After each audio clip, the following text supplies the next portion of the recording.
Tantor Audio, a division of Recorded Books, presents His Christmas Family by Melissa McClone. Narrated by Angie Hickman. Chapter 1. Please, truck, don't die on me. Grace, bad luck as her middle name Wilcox, gripped the pickup steering wheel tighter, as if willpower alone could keep the sputtering engine running in the middle of a blizzard on Mount Hood. A CD of cheery Christmas carols played, but frazzled nerves kept her from singing along. The tire chains crunched on the icy highway. The wiper's frenetic pace struggled to keep the windshield clear of falling snow. The engine coughed, a croupy seal bark sound. She raised her foot off the accelerator. A gut-clenching, grinding noise shook the cab, confirming her fear. Forget reaching the Oregon coast tonight. The truck wasn't going to survive the drive over the mountain. She was going to end up stranded in a snowstorm with her 3-year-old son. Shivers racked her body, a mix of panic, fear, and bone-chilling cold. The heater had stopped working an hour ago. Her fleece jacket and knit gloves weren't enough to keep her warm. Grace pressed on the gas pedal, praying for a miracle. She glanced in the rearview mirror to the back seat. Liam slept in his car seat. Head pillowed against a blue stuffed elephant named Peanut, Liam's little body was covered with sleeping bags and blankets. A ball of warmth settled in the center of Grace's chest. Liam. The one bright light in her otherwise dark life. The reason she kept going. I hope you're having sweet dreams, baby. Because reality sucked.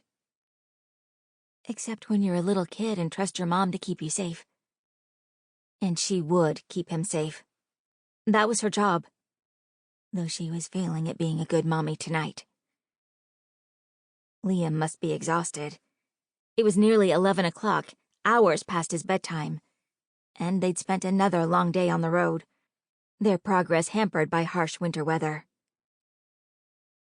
Astoria will have to wait one more day. Her voice trembled from the cold, disappointment, and fear. If only we were there now. The small coastal town in northern Oregon would be their home. She could make a new life for herself, and most especially for Liam. With only one working headlight on the truck, Grace struggled to see the road due to the wind-driven snow. The engine clanked, rattled, and thunked. She needed to find a place to stay the night before the vehicle gave out. Something ahead caught her eye. A pole. No, a sign. Grace made out the words, Hood Hamlet. An arrow pointed right. She had no idea what Hood Hamlet was. She assumed not a Shakespeare character in a hoodie. But anything had to be better than being stuck on the side of the road in this freezing weather all night. She flipped on the blinker even though no one else was crazy enough to drive in these conditions, and then turned right. Deep snow. A foot more than was on the highway. No tracks. The truck plodded along, slowed by the road conditions and her nerves. The snow muffled the sounds of the tire chains, but the disturbing engine noises increased in frequency and volume. Not good. White-knuckled, she clutched the steering wheel as if it were a lifeline. Hood Hamlet, please don't let me down. The snow and darkness, pitch black except for the single headlight, made seeing more than a foot or two ahead impossible. She leaned forward, squinting, trying to make out the road ahead. The windshield fogged on the inside, frost built up on the outside. A T intersection in the road lay ahead. But there was no sign to direct her, nothing to let her know she was close to Hood Hamlet. Right or left? Grace chose right. That way seemed an easier direction to negotiate with the road conditions. She eased the steering wheel toward the passenger side. The truck skidded, sliding forward. Air rushed from her lungs. Her fingers dug into the leather-covered wheel. No, no, no. Turn into the slide. Hadn't Damon told her that when she was learning to drive? Wait, that was for front-wheel drive. She cranked the steering wheel the other way. The truck straightened. Grace flicked her eyes to the rearview mirror again. Liam was still sleeping. Maybe our luck's changing. The truck slid again. She tried to correct, but the vehicle spun in the opposite direction, round and round like a merry-go-round with afterburners. Her pulse accelerated into the stratosphere. The world passed by in slow motion, appearing through the windshield wipers like blurry photographs.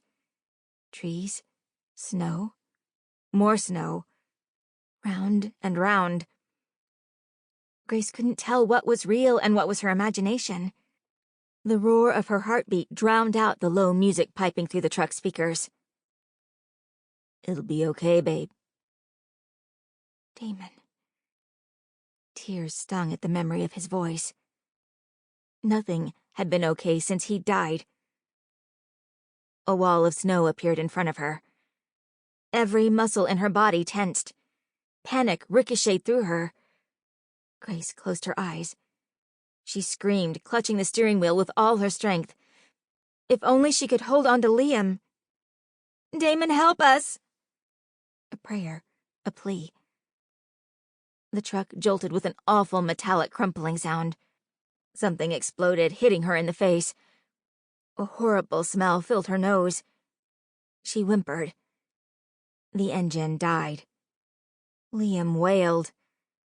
Adrenaline surged. Her face stung. She coughed. Liam? He screamed louder. The soul-piercing sound stole her breath and her hope. Hands shaking, she struggled with her seatbelt.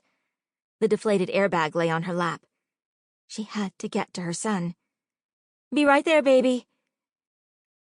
He sobbed, alternating between hiccups and cries, each stabbing her aching heart. Peanut! Peanut! Where Peanut? I'll find him. Grace unfastened the stubborn belt. She swiveled, reaching behind her seat. Her face burned. Breathing hurt. She couldn't see anything but felt around. Fleece blanket, cookies, jacket. Peanut has to be here. She hit the switch on the cab lamp above her. Light flooded the truck. The engine might not work, but the battery thankfully did. Crocodile tears streamed down Liam's cheeks. The powder from the airbag had reached the back seat, but hadn't seemed to bother him the way it did her. Peanut! Grace glimpsed blue fuzz stuck between the seats. She pulled out the stuffed animal, pushed the elephant into Liam's mitten-covered hands. Here's Peanut. The tears stopped flowing. He cuddled his favorite toy. Mine. Do you hurt anywhere? No. He kissed the elephant with a smacking sound. I'm fine. Peanut fine, too. A lump clogged her throat. The relief was short-lived. If she didn't do something fast, they were going to freeze. She tucked blankets and sleeping bags around him again in between coughs. Mommy needs to check the truck. And get help. She grabbed her cell phone. Dead. Of course it was. She hadn't been able to find her charger since they'd driven through Utah. Stay here and keep Peanut warm. I'll be right back. Grace pulled on the handle. The door wouldn't budge. Come on. She tried again. Nothing. She crawled to the passenger seat and tried that handle. On her third attempt, the door opened, pushing away a drift. Thank goodness. She stumbled out of the truck. Her canvas sneakers sank into the soft snow. Her toes curled from the icy cold. Wind whipped. Freezing air stung her lungs. Fear doubled with every passing second. Crossing her arms over her chest and tucking her gloved but trembling hands beneath her armpits, she closed the door with her hip. She needed to keep Liam protected from the cold. The truck was stuck in a 7-foot-tall snowbank. The shell appeared to be fine. She couldn't see the damage to the driver's side. Based on the impact sound, she expected it to be crunched. "Help!" Grace yelled, though she doubted anyone was around. She couldn't see anything in the darkness with thick snow falling. "Can anyone hear me?" The wind swallowed her voice. A weight pressed on her. She couldn't give up. Her son needed her to be strong. If Grace hadn't had Liam, she would have given up the night the army rang her doorbell to tell her Damon, her ranger husband, a man she'd loved since she was 15, had been killed in Afghanistan. Damon had saved 3 soldiers before dying, but the word hero could never fill the gaping hole his death left in her and their son's life. A hole still present 2.5 years later. "Help!" No one answered. She took a step, stumbled, fell to her knees. The snow seeped into her jeans. "Get up. Find help." But Grace struggled to stand. A feeling of hopelessness flooded her. She choked on a sob. "Why aren't you here with us?" She screamed at the darkness as if Damon could hear her. "Why weren't we enough for you?" Grief mixed with anger. Some days she couldn't tell the two apart. Grace loved Damon, always would. But they had lost so much due to loving one another. Her family and his. And then she'd lost him because he chose the army over her. Shivering, she pushed to her feet. Keep moving. Damon had always said, "It'll be okay, babe." She needed to calm herself. It'll be okay. It'll be okay. All she had to do was find shelter. Get Liam out of the cold. Everything else could wait until daylight. Grace glanced around. Snow and trees. That was all she could see. Stupid snow and stupid trees. Driving across country from Georgia to Oregon 2 weeks before Christmas had been stupid. Sure, she'd finally graduated college in early December, but she could have stayed put for another few months until the weather improved. What was I thinking? Making new Christmas memories, not dwelling on old ones. Ringing in the new year in a different place, not wondering what might have been. Meeting new people instead of saying goodbye to old friends who were transferring out of the Rangers or heading to another deployment, not knowing who wouldn't be coming home this time. Snow coated her jacket and jeans. Hair, too. Her gloved hands tingled. She shoved them into her pockets. Her teeth chattered. She blinked away tears. Should have stayed in Georgia. It'll be okay, babe. Grace wished she could believe things would be okay. She glanced at the truck. At the light illuminating the cab. At Liam. No giving up. The snow hitting her face helped the burning sensation on her skin. She wasn't coughing. Breathing no longer hurt. All good things. And this road had to lead somewhere, to people, right? Snow completely covered her feet. Wetness seeped into her shoes, sending icy chills up her leg. She forced her tired, aching legs forward to find help. Grace eyed the truck, not wanting to lose sight of her son. Facing forward, she shielded her face from the snowflakes coming at her like miniature daggers. She scanned right to left. Snow, trees, and Santa Claus? She blinked, refocused. In the distance, a lit-up Santa beckoned. Beyond the figure was a house strung with multicolored Christmas lights. It'll be okay, babe. It was going to be okay. At least for right now.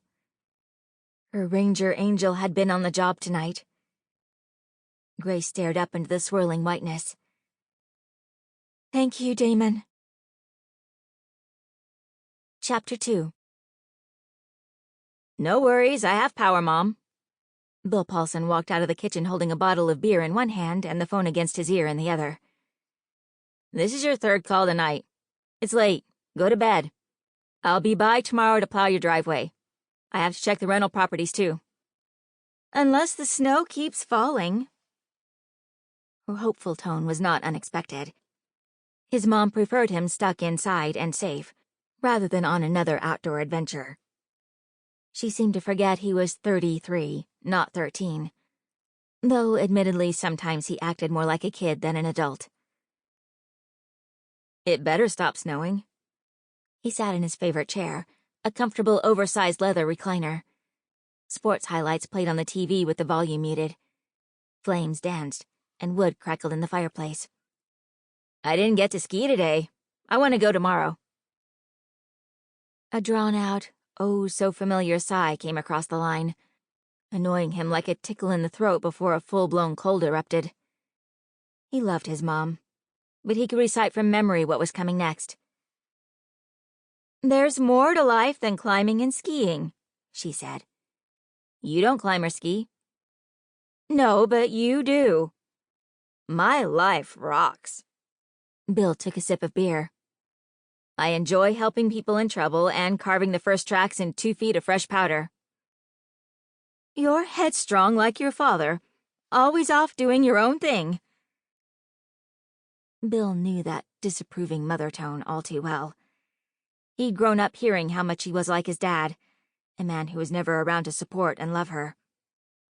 But this was different.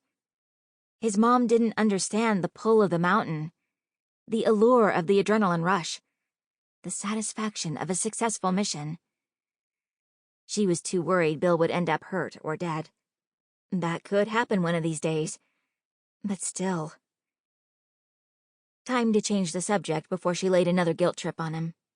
He didn't want to end up disappointing her again. This morning I put up the Santa you brought over. Got the lights strung outside, too. Wonderful. Is the tree decorated? 2 ornaments, a snowboard and a snowshoe, hung from the branches of a 7-foot noble fir. Bill had a box full of ornaments, but he'd gotten bored while trimming the tree. Decorating with a sexy snow bunny for a helper would have been more fun than doing it alone. The tree's coming along. I've got a present under there. He wasn't about to tell his mom the gift was a wedding present for Leanne Thomas, his paramedic best friend, and Christian Welton, a fellow firefighter, who were getting married on Saturday. Soon, Bill would be the only member of their friend group still single. He didn't mind. Marriage was fine for other people. Somehow, his parents had remained together in spite of spending so much time apart. Maybe when Bill hit 40, he would reconsider matrimony. Then again, maybe not. He didn't need another woman dependent on him. I'm happy to finish decorating your tree, Mom said. He had no doubt she would happily decorate his whole house while wearing an embroidered Christmas sweater with jingle bells dangling from her earlobes. With her husband away most of the time, she focused her attention and energy on Bill. Always had. After she'd miscarried during a difficult pregnancy, she'd become a hovering, overprotective mom. His turning 18, 21, even 30, hadn't lessened the mother-hen tendencies. She'd been a helicopter parent before the term existed. He stared at his beer. Give me another week. We'll talk tomorrow. She made a smacking sound, her version of a good-night kiss over the phone. Sleep well, dear. Will do. Too bad he'd be sleeping alone. Stormy nights were perfect for cuddling. But the Christmas dating deadline, the second Monday in December when men stopped seeing women in order to avoid spending the holidays with them, had passed. Night, Mom. He placed the phone on the end table and took a long pull of beer. This year's seasonal brew, Rudolph's Red Ale from the Hood Hamlet Brewing Company, went down smoothly. He glanced at a photograph hanging on the wall of Jake Porter, Leanne, Sean Hughes, Nick Bishop, Tim Moreno, and himself at Smith Rock during a sunny day of rock climbing in Central Oregon. He raised his bottle in memory of Nick, who died 9 years ago during a climb on Mount Hood's Reed Headwall at Christmas time. Wind rattled the windows. Storm, storm, go away. Bill Paulson wants to play. He finished the rest of the beer. Game highlights gave way to a sports talk show. He flipped through the channels, not bothering to unmute the volume. News, chick flick, syndicated comedy. The same boring programs. Bill heard a knock. No one would be out tonight. Must be a branch against the house. Another knock. He stood. The knocking continued. Rapid, loud. Not a branch. More like someone in trouble. Bill ran and opened the door. Frigid wind slammed into his body. Bits of ice pelted his face. Swirling snow blinded him. He blinked. Focused. A woman stood on the porch, holding a bunch of blankets. Snow covered her. Bill ushered her inside and then closed the door. Wet hair obscured her face. Her jeans and jacket were soaked. So were her gloves. As he brushed the snow off her jacket, icy wetness chilled his palms. "What's going on?" Her teeth chattered. Slid into a snowbank." He tried to assess her condition, but with all those blankets in her arms, he couldn't see much. "Were you buckled up?" She nodded. He led her closer to the fireplace, careful to stay near her in case she fell or passed out. "Did you hit your head?" "No, airbag." That was a plus. Still, her jerky speech concerned him. "Back or neck pain?" "No." Her answer didn't ease his concern. "Does anything hurt?" "Face was burning. Hard to breathe, but that's better now." She shivered. "Just cold." Bill pushed the wet hair off her face to see better. Wide amber eyes, flushed cheeks, runny nose. Full, generous lips. The kind a man, at least this man, dreamed about tasting and kissing and... Her mouth trembled. "Focus, Paulson. Let's get you out of that wet jacket." She held out the pile of blankets. My son." Adrenaline shot through Bill. He grabbed the child, hurried to the fireplace, and then laid him on the rug in front of it. "Is he injured?" "I don't think so." Bill peeled away the sodden top layer. "How old is he?" She removed her gloves before struggling out of her pink fleece jacket. Nothing more than a waterlogged sponge now. 3. Another blanket came off, this one drier than the last. "What's his name?" The woman slipped off canvas sneakers. She wasn't wearing socks. Not exactly dressed for the weather. What in the world was she doing driving around in a snowstorm? And how had she wound up on his street? "Liam." She stepped away from the puddle of water pooling by her shoes. "I'm Grace Wilcox." "Bill Paulson." "Mommy?" a small, scared voice said from beneath a blue fleece blanket. Grace kneeled next to the boy. She wore a short-sleeved t-shirt. Goosebumps covered her arms. "Right here, honey." Bill raised the blanket. "Liam?" A small boy with dark hair and pale skin stared up with quarter-sized blue eyes. He wore red mittens and forest green footy pajamas. Bill gave the kid his best fireman smile. "Hello, little dude." Liam's lips quivered. "Mommy?" Grace pulled his mitten-covered hand onto her lap. "It's okay." Okay. Only if she were talking about them being out of the storm. Perhaps she had hit her head, or maybe she was drunk. Bill didn't smell alcohol.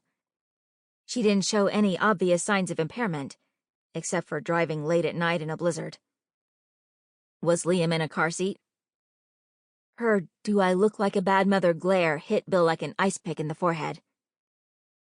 Of course my son was in a car seat. He was in the back seat.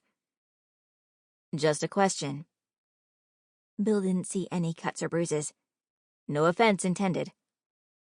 He touched the boy's shoulder. She grabbed the top of Bill's hand, her fingers as cold as popsicles dug into his skin. What are you doing? Checking your son. Bill knew the anxious mother was watching his every move. I'm a firefighter with Hood Hamlet Fire and Rescue. I have EMT training. I'm a wilderness first responder with OMSAR, too. OMSAR? Definitely not from around here if she didn't know what that was. He shot her a sideways glance.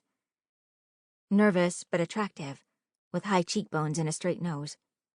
Mid-20s, if that. Oregon Mountain Search and Rescue. Her expression went from distrustful to relieved. Guess I picked the right house. Arn, straight. Bill didn't want to curse in front of the kid. No visible signs of trauma. Is anything hurt, buddy? The little boy sniffled. Peanut. Bill cocked his head at Grace. Huh? Peanut is right here. She handed the child a stuffed animal. Tell Mr. Paulson if anything hurts, okay? The kid's eyes glistened. Tears would fall in 3, 2, 1. Tommy! Liam's voice cracked.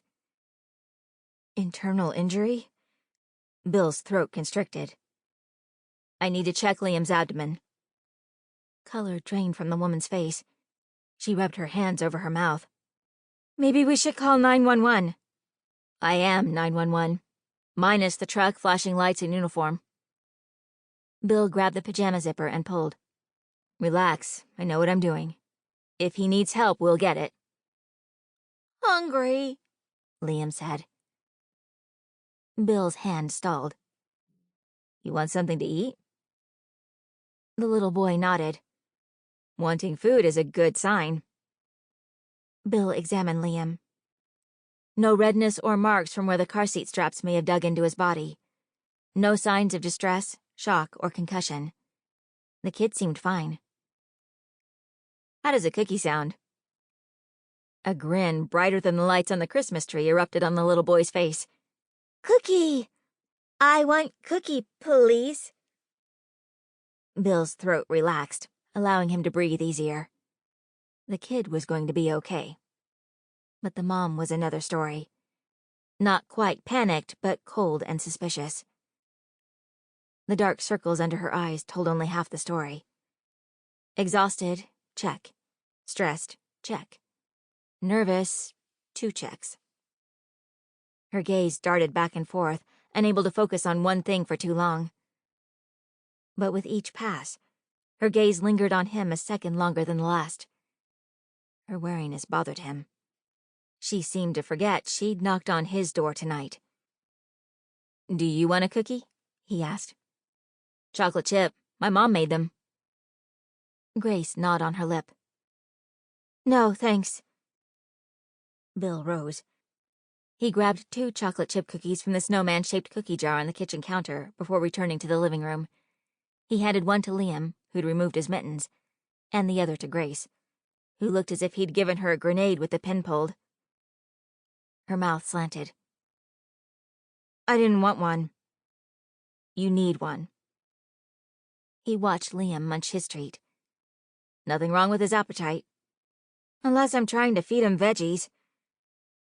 Grace's light-hearted tone surprised Bill, but hearing her sense of humor emerge was good.